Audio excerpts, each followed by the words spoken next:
I'm Cody Daigle-Oriens, and welcome to StoryFest 2020.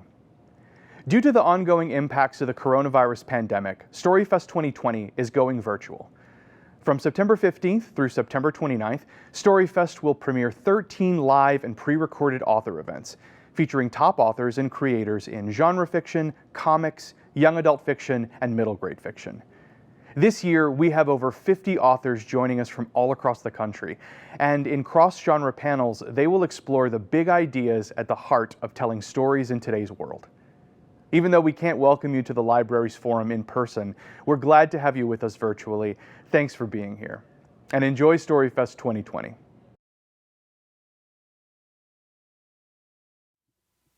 McLeod Chapman writes books, children's books, comic books, and film. His novel, The Remaking, was released by Quirk Books in 2019. He's currently writing the ongoing Marvel Comics series Scream: Curse of Carnage. Kate Racculia's most recent book, Tuesday Mooney Talks to Ghosts, is a screwball gothic adventure set in Boston, where she lived for many years. She is also the author of the novels Bellwether Rhapsody, winner of the American Library Association's Alex Award, and This Must Be the Place. She currently teaches online for Grub Street, works at the Bethlehem Area Public Library, and sings in the oldest Bach choir in America. Wall Street Journal, USA Today, and internationally best-selling author Abby L. Vandiver, who also writes as Abby Collette, has penned more than 30 books and short stories.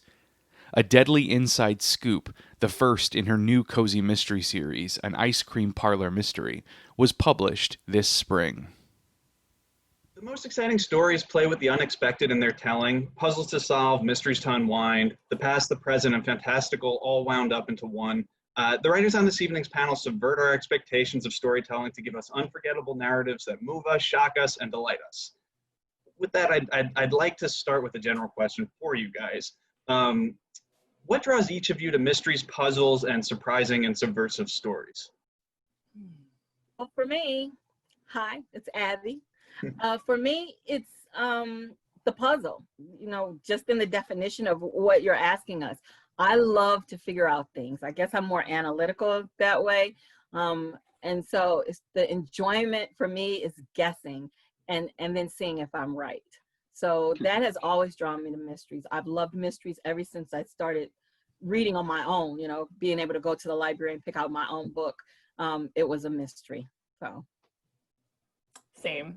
Yeah, mysteries just like go all the way back from my grandmother introducing me to Murder, She Wrote. Like, I just pair bonded with Jessica Fletcher. Like, it was very intense. And also, so I've been playing Clue with my friends who have young kids, and like I played Clue a ton as a kid, and also saw the movie, which is not so much a mystery as like just a goofy, silly movie, but that the excitement of figuring stuff out, of finding a solution, of there being something mysterious that at first you don't understand, but there's a way to understand it, right? That narrative structure has always spoken to me, and I just I like to know things. I like to figure stuff out. So it's that pursuit that's really exciting. Yeah, I agree. I feel as if all books kind of begin as mysteries. It's just a mystery to the reader. Like what will this experience be like? What is the narrative? And the kind of deeper into the book you go, the more it kind of unfolds and presents itself and reveals itself to you.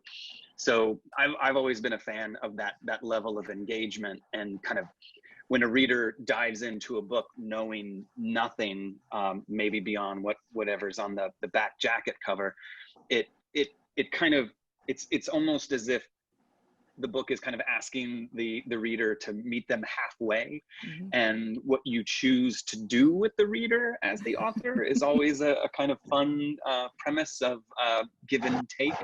And I think the best readers are willing to kind of give themselves kind of completely over to that experience, and maybe the more wily type of author likes to challenge a reader to kind of whether it's a mystery or a rom-com or a ghost story. Like there's always a bit of like, let me take my hand and I'm gonna take you through this wild experience. So on that, so sometimes it's as the writer, you'll take them by the hand and lead them through, but sometimes you also take them by the hand and kind of leave them in a dark tunnel, right? So let's let's talk about building the mystery. And I know this is the question that everybody asks, but it interests me. When you start the book, do you know the whodunit from the beginning? Do you know the twists and turns, or does that stuff evolve in the telling? For me, that I'm a pantser. I write by the seat of my pants, and I let my characters drive my story.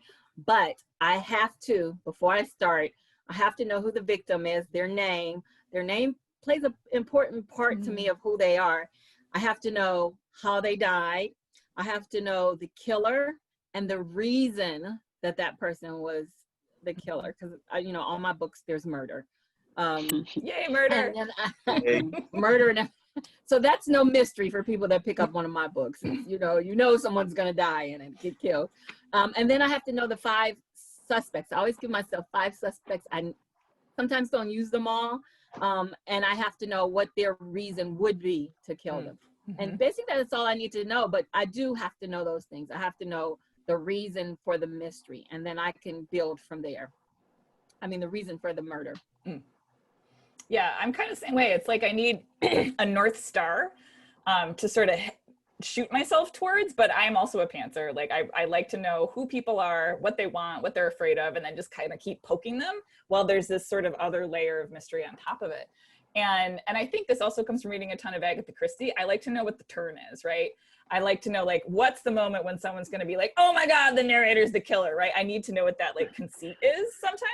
But then, I mean, sometimes writing these books is just a complete hot mess. And I know that there is a kinder way to myself to do it. But the only way I know how to do it is just like have a cool twist and then just go stumbling around in the dark, which I think ends up being somewhat the pleasure of that. Like my discovery kind of translates, I think, sometimes to a reader. It's like, where's this going? Oh, there. I subscribe to the Edgar Allan Poe narrative style. I've been copying Poe from the get-go, where I like the idea of a kind of myopic narrative, the unreliable narrator. So yes, there's an A to B where I'll believe I know where I want to go or what the kind of underlying event is, but then I kind of hobble myself by finding the person who is the kind of most inappropriate narrator, and kind of reduce or basically kind of tie my hands behind my back in order to kind of tell the story, because then it becomes a matter of navigation and also maybe perhaps the reader saying to themselves, well, maybe I shouldn't be listening to this narrator. Like maybe they are not the best person to tell this story. So I have to do my own kind of sleuthing over here. I like to undermine myself narratively at every step of the way, so that at a certain point, the reader will just be like, what the hell is going on here? Like, why is this person even talking to me? Because they're crazy. So that actually brings up, maybe this is unfair to ask so early in the panel, but can anyone talk about a story that you remember reading where it flipped the switch on you and like the narrative, it became unreliable, or something happened in the story and it wasn't just the Disney A to B to C and everybody's okay? Can you remember a story or an author that did that and maybe kind of spark what you guys do now? 100%. What Clay was saying about a book kind of meeting you halfway. When I read The Westing Game, when I was like 10 or 11, 12, somewhere around there, there's a moment, and it gets there kind of late, and like reading this book as an adult, which is very much, it's a puzzle mystery. It's built on like an Agatha Christie framework. There's like all these suspects and all these different characters, and someone's been murdered or their life has been taken from them, and you have to figure out what happened. And there's a word puzzle in it, which again, reading it as an adult, you're like, I solved that instantly. But I was like a kid. I didn't know where it was going. But like in the moment where the character is figuring out, I was like, oh my God, I can figure this out with her. And like I remember like getting up off the couch and getting a pad and a pencil and like figuring it out, like while she figured it out. And that book has made all the difference in everything that I like to write and like to read. I can somehow trace it back to this idea of of a book reaching out, meeting you halfway and involving you in something. And something also not necessarily a mystery, although one of the conceits of the Westing game is that people are multivalent and full of mysteries and full of things to discover. So I'm a character person too. I think that sort of like I write my mysteries, and I guess we'll talk about that later, is I kind of work backwards. So I used to be a lawyer, and first time I ever wrote an appeal to a case, I lost. And the next time I got to do an appeal, I went and read all the cases where people lost, you know, in the area that I was looking for. And I read to see why the judges said they lost, you know? So that's kind of my books that I read, and I go, you know, oh, I get what they're trying to do. So I need to learn to do this way, but do it better. So I kind of work my way backwards. You know, I find out, to me, why it didn't work. So that's what sparks me, you know, to write it, is something that I see. I've read a lot of good mysteries, and a lot of them, they kind of puzzled me. And because I think because of that lawyer background, I have this logic, like czar kind of thing, where I'm always looking for plot holes or whatever. So I kind of like to work backwards, and that's how I write my mysteries as well. So I think that I look for the things that spark me are the things that didn't work, but for me, but they were ingenious in the way they thought, you know, to do them, or that they presented them. And I think that's the way I want to do that. But I want to take it another step. I don't know that I ever do. That's my goal when I start out. I think it's less about mystery and more about kind of preconceived notions of character. But when you ask the question, some of the stories that popped into my mind was A Good Man is Hard to Find by Flannery O'Connor. I mean, even something like Catcher in the Rye, where, you know, there's a certain kind of, you establish a rhythm, and that rhythm almost kind of lulls the reader into a sense of complacency, which is just such a trap. And the kind of the more sadistic author will take that trap and use it to kind of, you know, subvert whatever the expectation is by the end. And I mean, even The Lottery, like it's not so much the twist as it is just that the road has always been leading to this culminating moment, and it's just that you as the reader were either unaware of that, or that you got seduced by the narrative in such a way that you weren't kind of aware of the fact that you're just walking straight into a web. And I love that.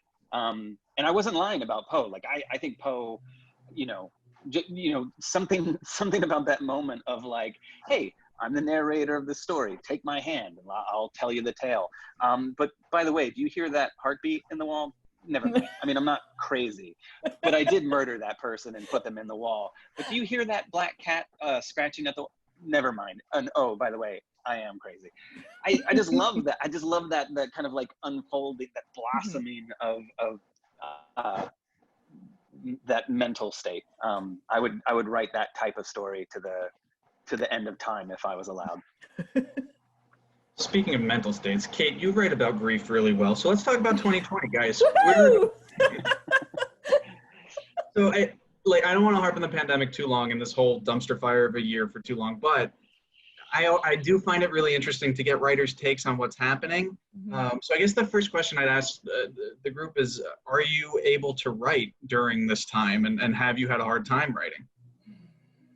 I have. Someone told me that it's grief, that I'm in a grieving process. So like I said, I have suffered from depression my entire adult life. So I have put myself in a room for months at a time, you know, so you would think this would be kind of my norm to say shelter in place and go in a room. And I have, you know, a laptop, a desktop in my room, a tablet, all the tools I need. And yet I wasn't able to write anything. I just didn't feel anything. I wasn't motivated at all.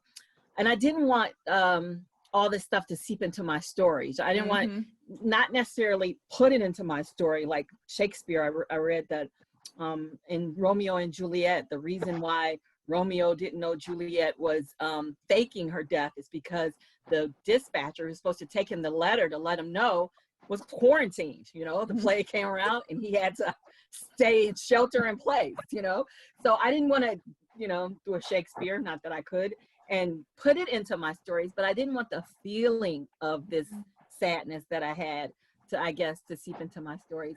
And I had so many stories in my head and so many books that I'm eager to write. At least I was eager to write. I had gone to the library. I was going to change genres and try to write a book in a different genre. And right before it all hit, I went to the library and I had like maybe 15 books in this new genre. And I was going to read them. And then the library closed. And I thought, oh, well, this is perfect because I could take my time to read them. I have yet. I think maybe I read 3 of them. So I can't read, I can't write. So it has affected me. Yeah, definitely. I mean, it kind of comes and goes. I'm in sort of a lull right now, where I'm trying to start something new, and it's hard to get going a little bit. In the sort of beginning, I was already working on something, so I kind of had a head of steam up, and it was a nice way to think about something else and work on something else. And it not just coincidentally, it was about a bunch of horny teenagers like trapped in one place. So I was like, that's a mood. Like, that's not what we're all feeling right now.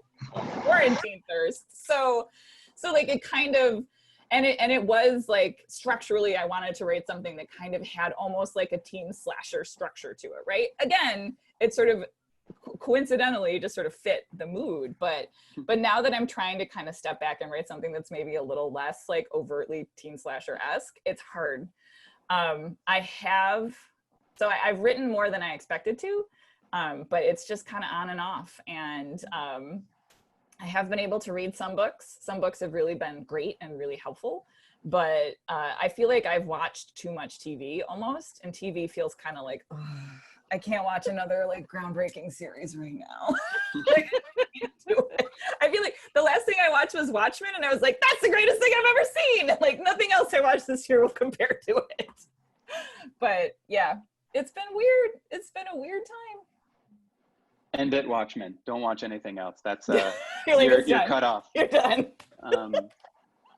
I have 2 sons, both what are they? 4 and 7. And they haven't left the house for a while. So for a while. So there's a bit of a juggling act of time and who gets to do what at what time of the day and when and how long, and at any point that door will open and a pack of wild marmots will probably attack me. But so it's been there have been compromises.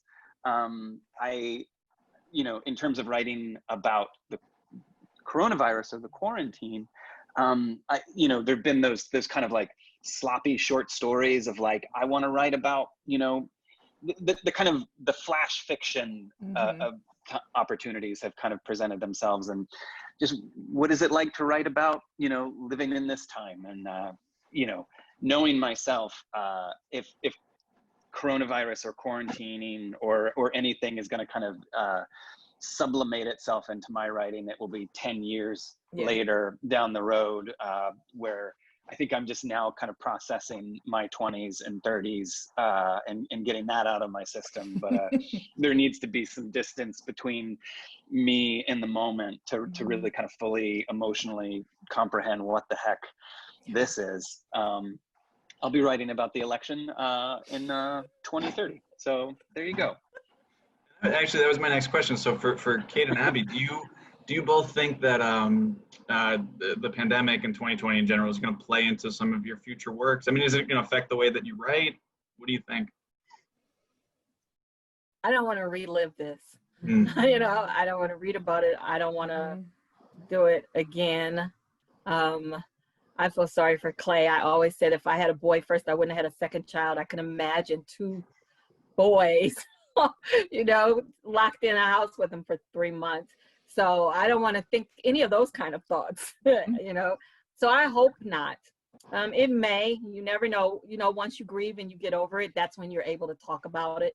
Yep. And if I am grieving, then it may take a while before I can talk about it. But I write fun murders, if that's possible.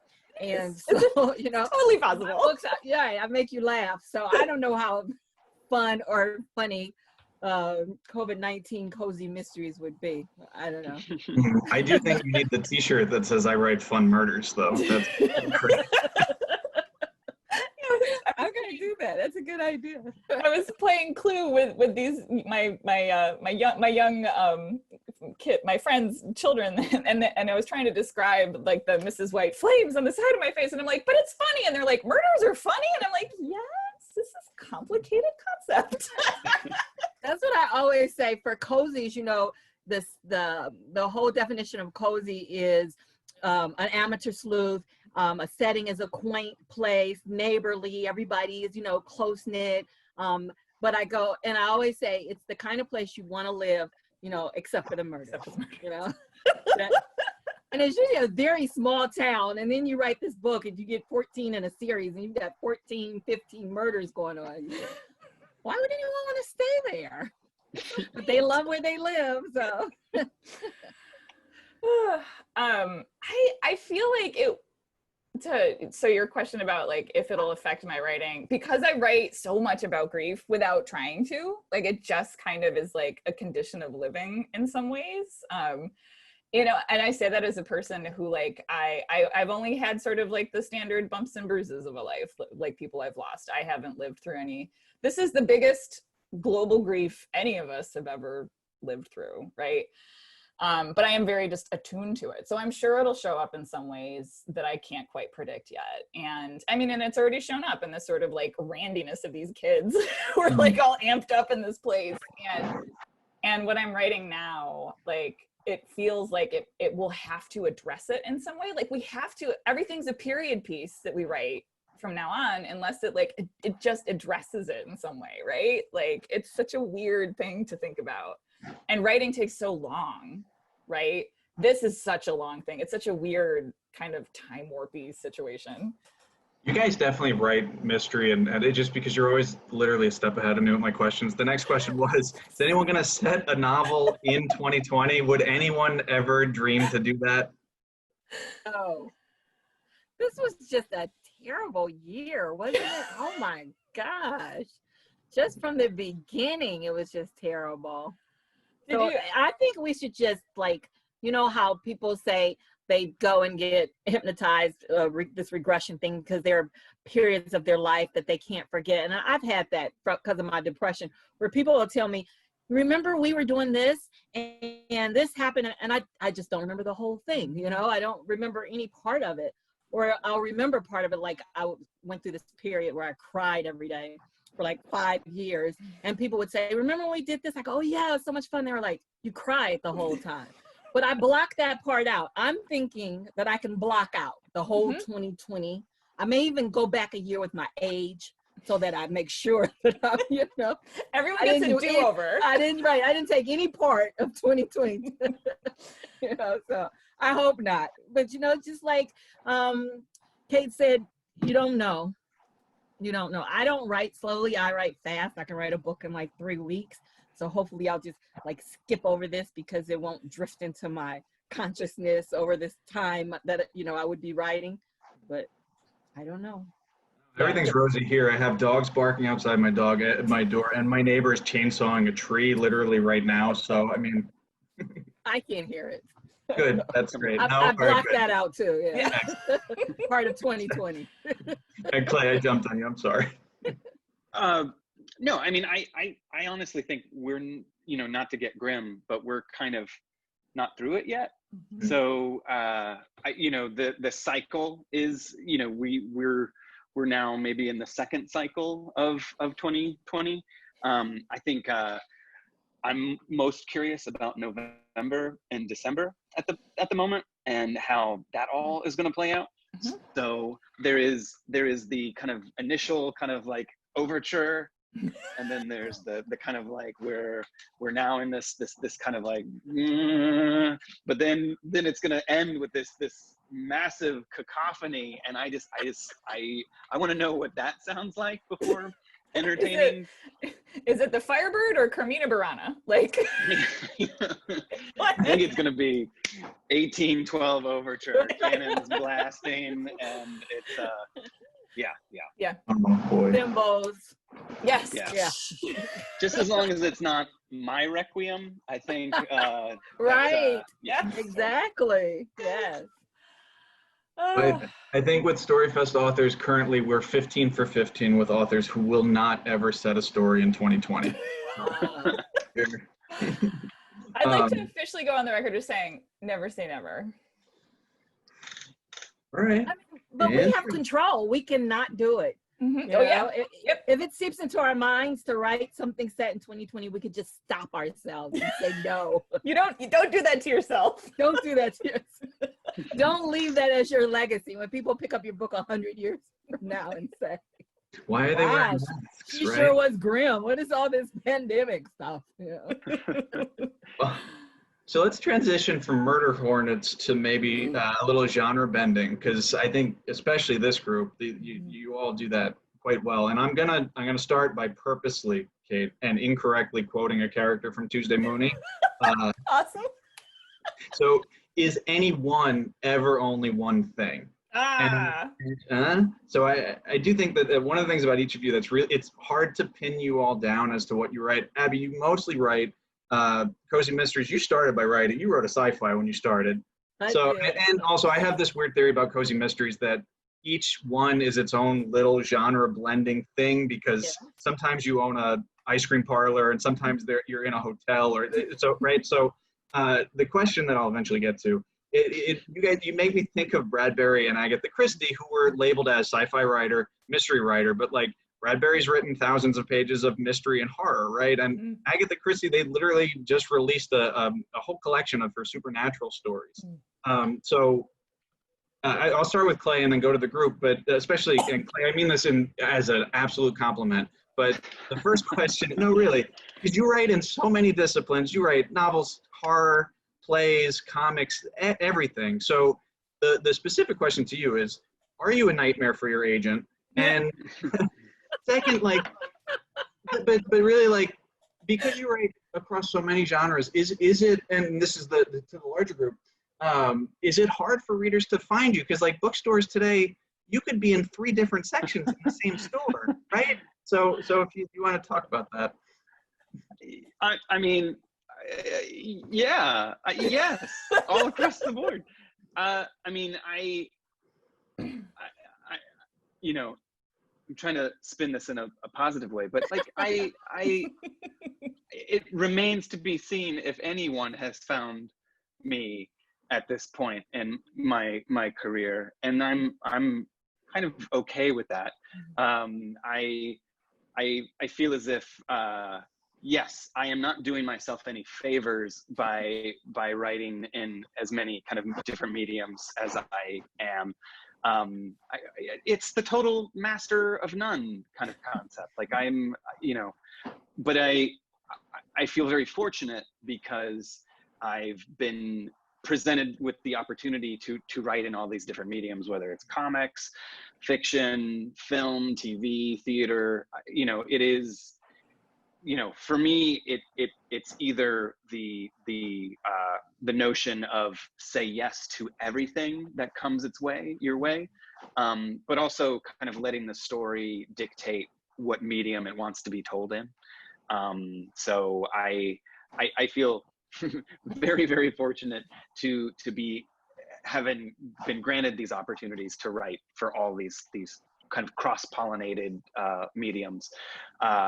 But yeah, you won't see me on any bestseller lists other than my grandmother's. So you write in all the disciplines that like I love, which is how we found you. We were like, oh my God, he's writing all of these things we're reading. So that's how we discovered your work and came to it. And you also happen to write stuff that really resonates with me. And I think there are so many of us like me out there that can find it. So I mean, I guess it's a larger question about publishing in general, but to Kate and Abby too. I mean, what do you think of that, the brand and the label for the writer? Who wants to be a one-noter?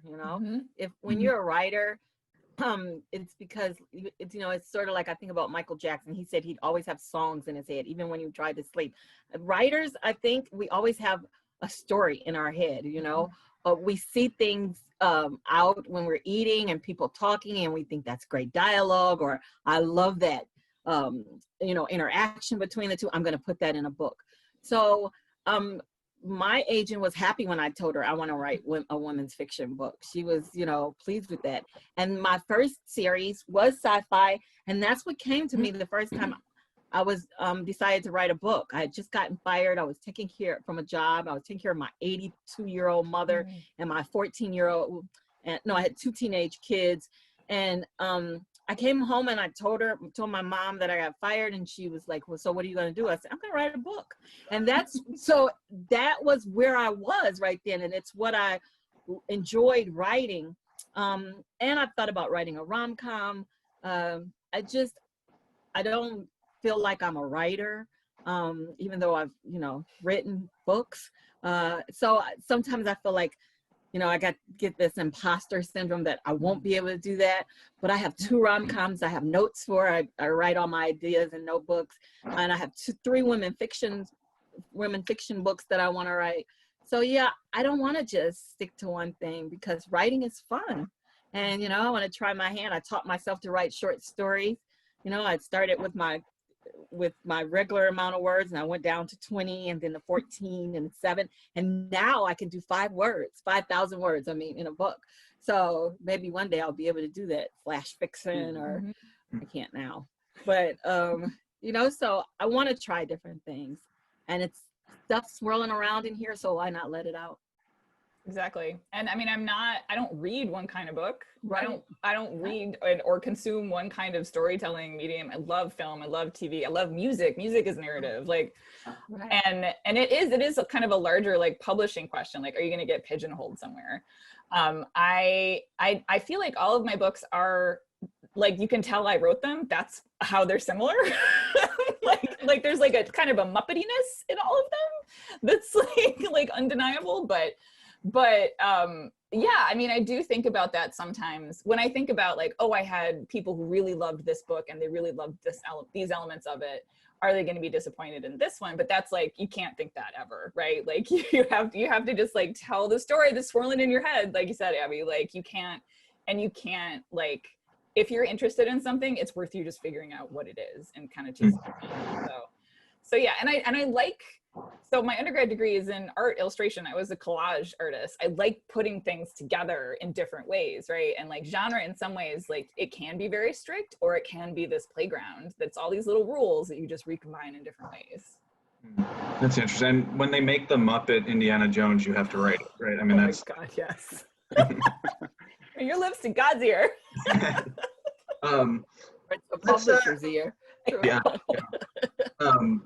There are a few, so many more questions based on what you guys just said. Well, and then just to get back to the different genres and different, Clay, you do a super cool thing with the Pumpkin Pie Show, which is even a delivery method that is different and unique to different types of stories. Can you talk about that a little bit?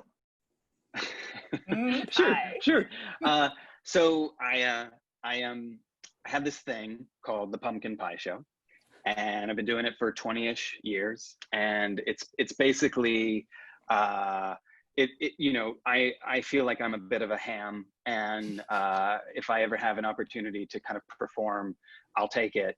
But I also like to write these first-person short stories, these kind of mini narratives, and I found that it's always been a nice kind of delivery method, storytelling.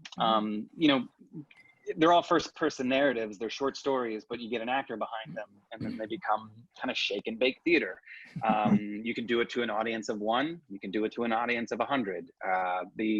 But it's a direct address to the audience kind of performance, and it kind of animates the experience enough that it feels rather singular, which I think is the kind of glory of theater, where no 2 performances will ever be the same, because they're snowflakes, and it's because the audience is different every time, and they bring something different to a performance. So even if you're performing the same text night after night after night, there's a variation of nuance that I think is very special and can make the audience feel as if they're taking part in something singular.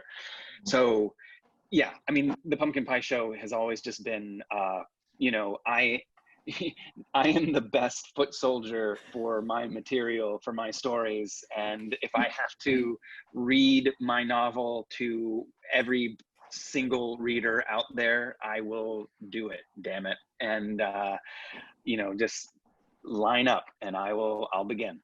Where does the title come from? Why pumpkin pie? I mean, I write rather macabre, spooky stuff, and we needed a band name. We needed a name that was kind of like the moniker that would be the, like, you know, every time, every year we do a thing, it's got to be called something. So I was thinking of like tent revivals, like, you know, the kind of tent show, kind of like, but Halloween-y. So it was just like, is it a medicine show? No, it's more of like a candy corn show. It's like a, you know, like it's like it was just all of these things kind of coming together, you know, because we always do it in October, and it's just a spooky show. That's awesome. Abby, because you touched on this before, but okay, so the cozy mystery. Here's the thing I struggle with cozy mysteries, right? It's familiar settings, nice places, right? But then every 20 pages, all of your characters are in mortal danger. So can you talk about like the balance between this ice cream shop is really lovely and that guy's trying to kill everyone?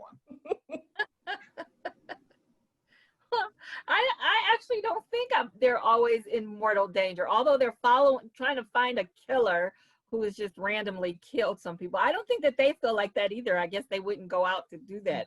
But I don't know. I guess that's the suspense in a cozy, since a cozy is a light read, you know, it's not a dark read, and you want people to turn that page.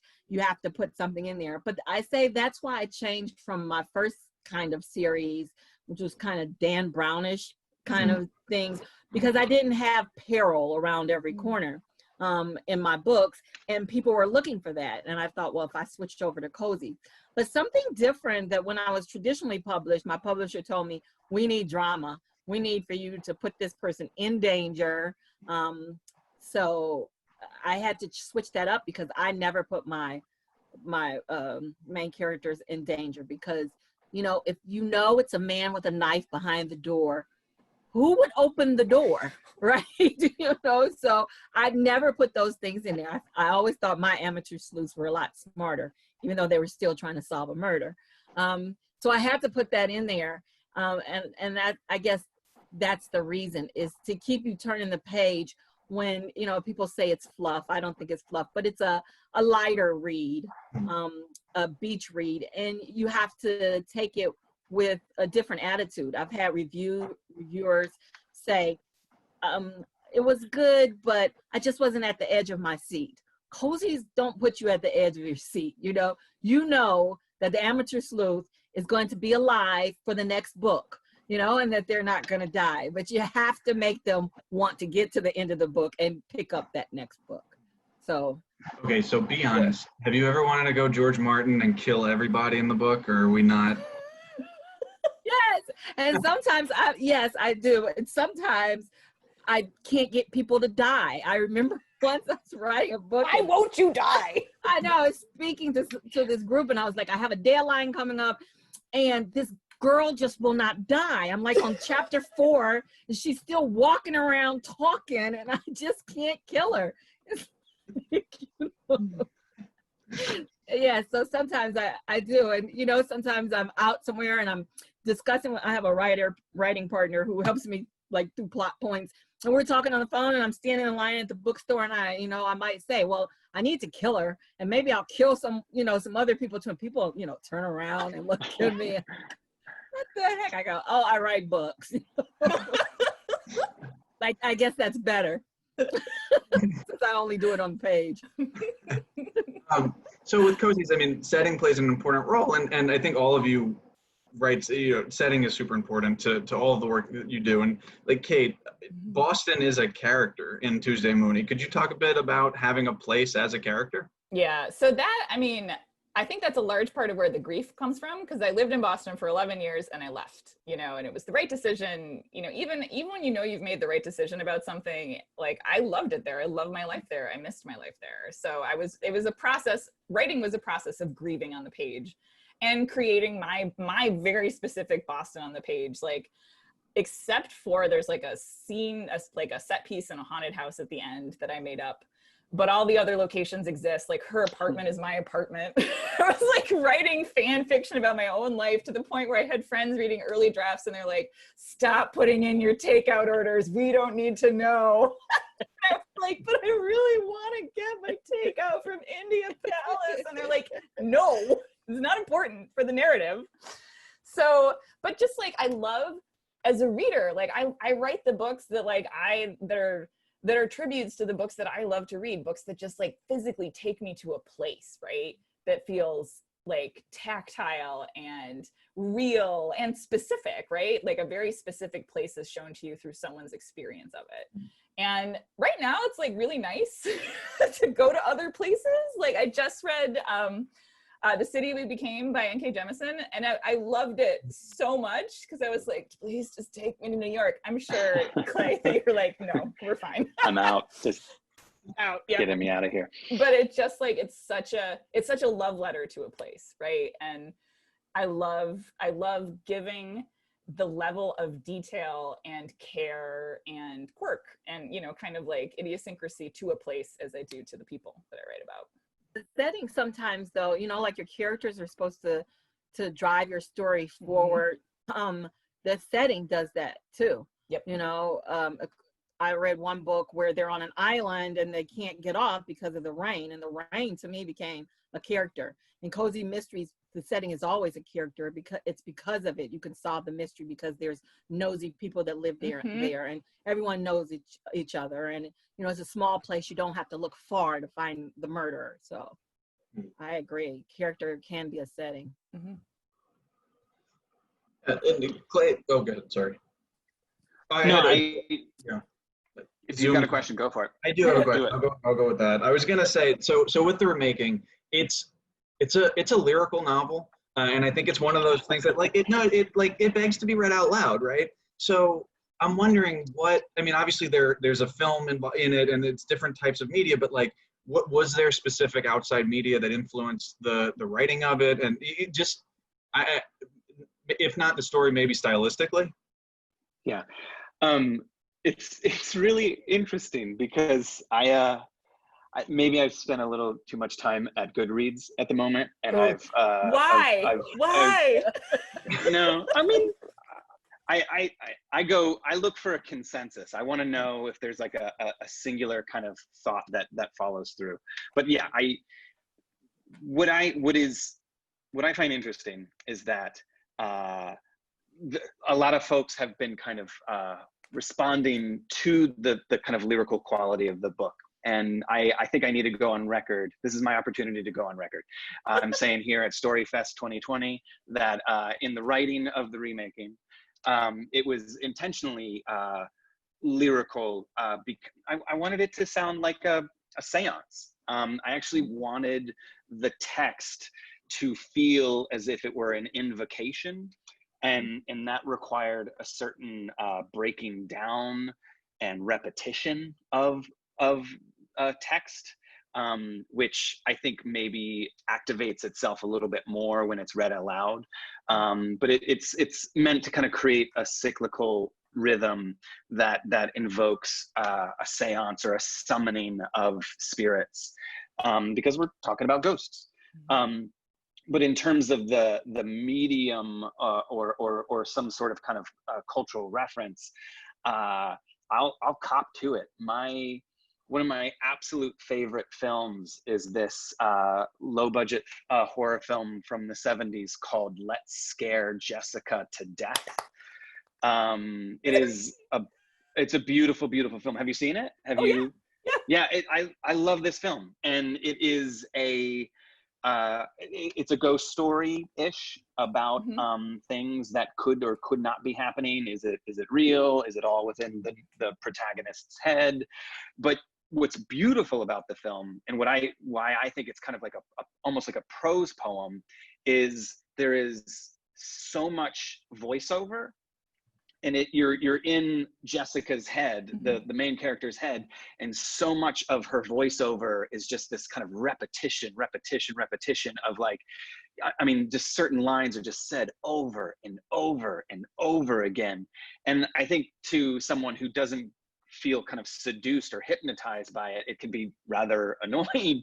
But for me, I was just completely sucked in, and I love that film so much that in all frankness, the remaking is essentially fan fiction for Let's Scare Jessica to Death, where like I wanted to recreate the making of that movie for this kind of fictitious film that is in my book. And I'm just aping and modeling it after that movie. And for better or for worse, that was my intent. Goodreads be damned. Oh, that's what I was going to ask. Did Goodreads get it? What you've read, that did they get that it was lyrical? Well, I mean, no. Well, they did. I mean, they got it. They took it. They imbibed it, and they did what they wanted with it. So it's not like what I don't want to do is be defensive and say they didn't get it, because they got something. Whether it was what I wanted them to get is totally up for grabs. But I think eating itself on the cover, you warned them. I mean, yeah. I mean, like it's like it's the snake biting its own tail. It is all about cycles and echoes and repetition and just creating a certain kind of motion. And that's, it is what it is. And I want to claim responsibility for that and say, yes, that is exactly what it was meant to be. And, to each their own. Everyone can be like, well, that's not for me. And that is totally, totally fine. I wrote it for myself. And all 5 fans of Let's Scare Jessica to Death. Now I want to go rewatch Let's Scare Jessica to Death. It's amazing. It's such a beautiful movie. It's just enigmatic. It's a very enigmatic movie that just it feels like a dream that one has had. Yeah. Love it. Let's have a group Zoom screening after this is over, okay? I'm in. Don't ever threaten the Westport Library to do a thing, because we will do that. That sounds fantastic. Please, you do not have to twist my arm. I will come up there at a moment's notice with my mask, hand sanitizer and all. First of all, it better be a Michael Myers mask. Second of all, then we'll just do a pumpkin pie show afterwards, and we'll Zoom that too. I mean, you're speaking my language. I don't this is not you. I will not say no. Okay. All right. Everybody heard that, because this is being recorded. So this is fully on the record. So as we, this hour just flew by. So just a couple more for the group. Because you all write in different styles, and you're 3 super interesting people. So I'm interested, who are some of your influences, either other writers or really in any medium? Can I say much? I can't. I have this weird way of coming to writing, right? So I'm not as, I guess, well read, and I'm trying to catch up now, but I was a lawyer, so I read case briefs, so I could tell you some of my favorite Supreme Court justices' writings, and then I got sick, and I was nearly bedridden, and I had to find something else to occupy my mind, because it was about the only thing that was working, and so I started writing. And when I started writing, I did I self-published. So I read other self-published authors, in support.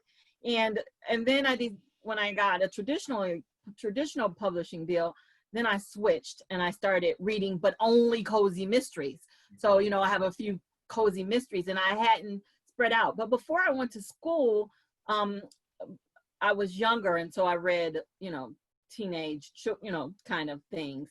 And they didn't have a big YA back when I was growing up in the 60s. Like it wasn't a big thing. I read Beverly Cleary and, Nancy Drew. Those were the big things. So I'm just now coming around to that. So I already knew I never knew I wanted to write. I just kind of fell into writing. And now I have to learn the craft of writing.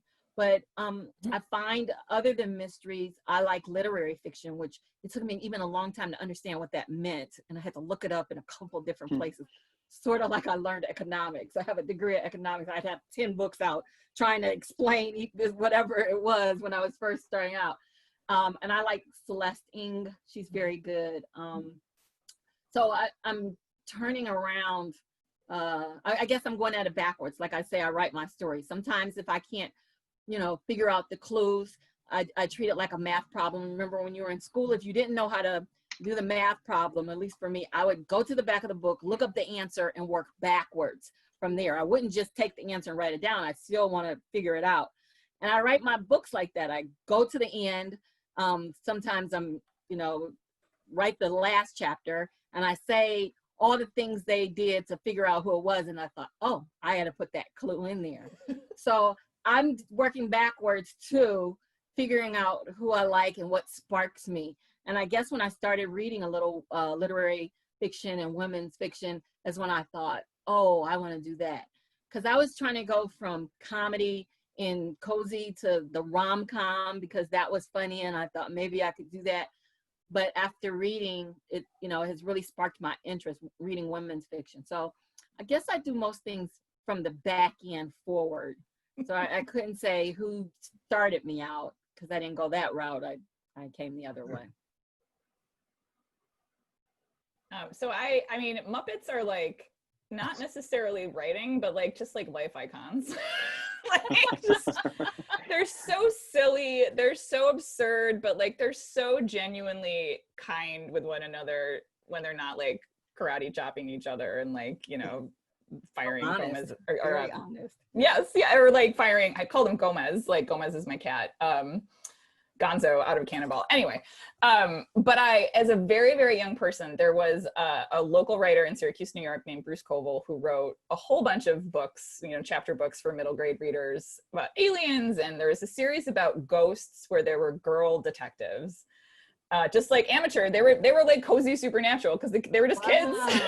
and that. I just love those books so much. I wrote back and forth to him as a young person, and he would send me like galley pages of stuff. So I was like, writing is a job, like people do it. So like that is hugely inspiring. But also like I feel like there are certain readers that I've hit at times when I'm like ready to level up in some way, or just like kind of expand my idea of what like writing can be. And Margaret Atwood was one of those for me. Stephen King was, which I know is kind of like, he's just, I can't not trace my development as like a writer and a reader. Reading Octavia Butler when I was in my 20s, it was like, just amazing.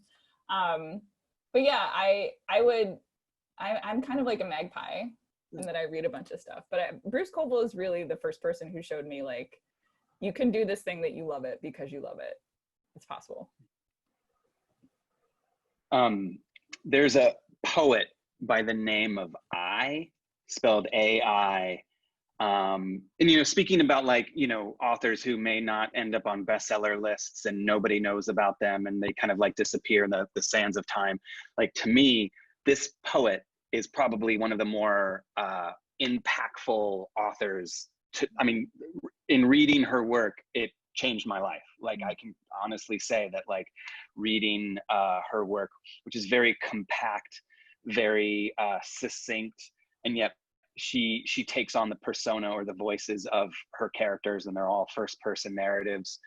In reading her work, or particularly her first few books, Cruelty, Killing Floor, Vice, Sin, they're amazing. They're beautiful, harrowing, terrifying, and they all just come from one author. And what she can do within a stanza, I can't do in 5, 10, 20 pages. So I always go back to I.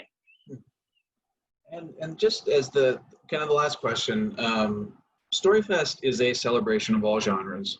And one of the things that we've noticed is that one of the coolest things about it is that we think people who come to StoryFest they'll meet a book that maybe they wouldn't have met otherwise. So for the last question, what I'd like you all to go through, tell everybody about one of your books that you'd like them to know about, and then maybe a book that you're reading that you really, or you know, have read recently that you'd like people to know about, and then shout out an indie bookstore if you've got one that you prefer. All right, I'll do this fast. I definitely, you know, as far as books that I just read, I mean, we were talking about The Only Good Indians, and I just finished The Only Good Indians, and it is, I mean, I'll call it right now and say it's the best, scariest, spookiest book of the year. Like that to me, I will wholeheartedly recommend. And then as far as bookstores, I have to go with my hometown in Richmond, Virginia, and say Chop Suey Books. They are amazing. Chop Suey Books, Ward, I love you.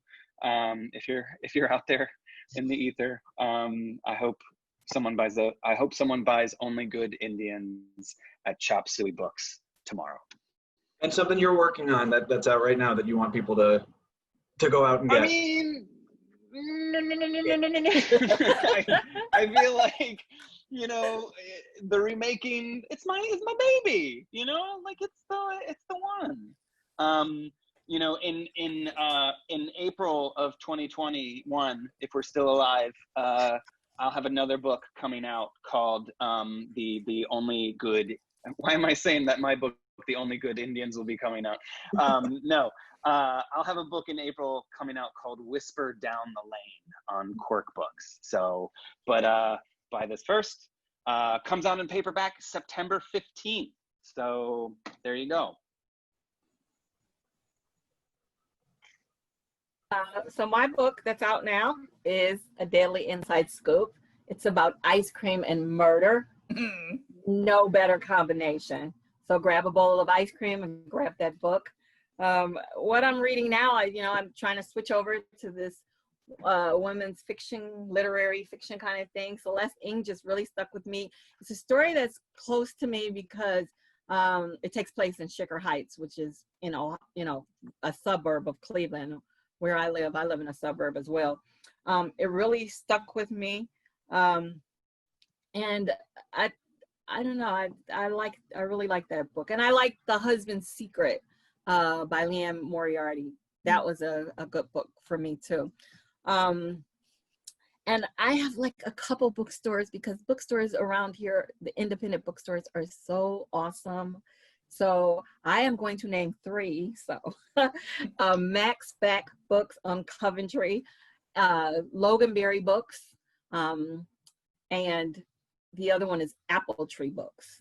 Those are great books. They're doing curbside service, and they're just opening a limited time. So call ahead, order your book. They have almost anything you ask for. Probably they will have on their shelves for you, all the latest books. So, and they're all small, independent, and they've been around a while. So they're a great place to shop. So here is my book, which I leaned over to get. Tuesday Mooney Talks to Ghosts. This comes out in paperback the first week in October this year. So it will have the same cover, which I love. And it is, especially if you're feeling like super cooped up and like you want to go on like an Indiana Jonesy-esque adventure around the city of Boston and like go down in the T and do all the things that I imagined doing but never was brave enough to actually do. Then this is a book for you. In terms of books that I just read recently, that, like I said, the N.K. Jemisin, The City We Became, like it just, her Broken Earth series trilogy is incredible, but The City We Became just hit me in the right place at the right time. I keep thinking about it. I keep thinking about the characters, and it's a very like hopeful, joyful, giant middle finger to Lovecraft. Like it's just a great, I really, really liked it a lot. And in terms of bookstores to support, Let's Play Books is my local indie in Emmaus, Pennsylvania. They just reopened for in-person browsing, but you can buy stuff online too. Awesome. Well, thank you guys, Kate, Clay, Abby. Thank you all so much for being here. This was so great to talk to you. we are big fans of you, and hopefully when this is all over, we'll get to all meet in person. And for everybody watching, thank you all for watching. Remember to support authors, support libraries, and support local bookstores. Thank you, everybody. Thank you. Bye. Thanks.